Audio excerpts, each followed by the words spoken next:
The classical approach to international relations, IR study, also known as the traditional approach, focuses on historical, philosophical, and legal methods to analyze international politics. This approach dominated the field until the mid-20th century and remains influential in contemporary IR theory. Key features of the classical approach include 1.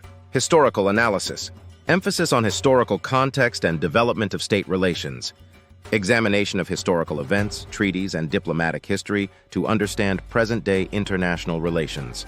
2. Philosophical inquiry. Exploration of normative questions about international relations, such as justice, ethics, and the nature of power. Influence of classical political philosophers like Thucydides, Machiavelli, Hobbes, and Kant on IR theory. 3. Legal perspective. Focus on international law and legal frameworks governing state behavior.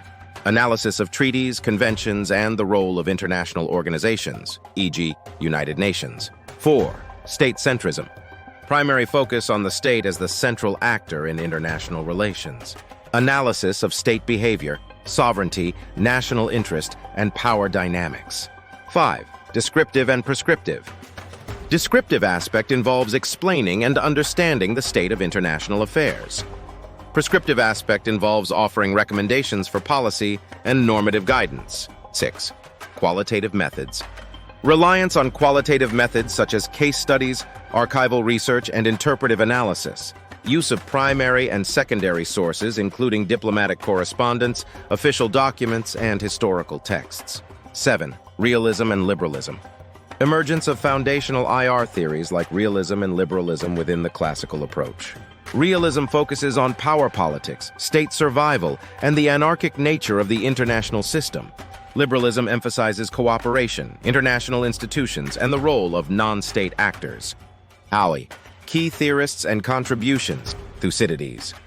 His work, The History of the Peloponnesian War, is often cited for insights into power politics and the nature of human conflict. Niccolo Machiavelli. The Prince offers a realist perspective on political power and strategy. Thomas Hobbes. Leviathan provides a foundational understanding of the anarchic nature of international relations and the necessity of a strong state. Immanuel Kant. His essay, Perpetual Peace, lays the groundwork for liberal theories focusing on the potential for international cooperation and peace. Thatcher, Criticisms and Evolution. While the classical approach laid the groundwork for IR as a discipline, it has faced criticism for being too Eurocentric, state-centric, and prescriptive.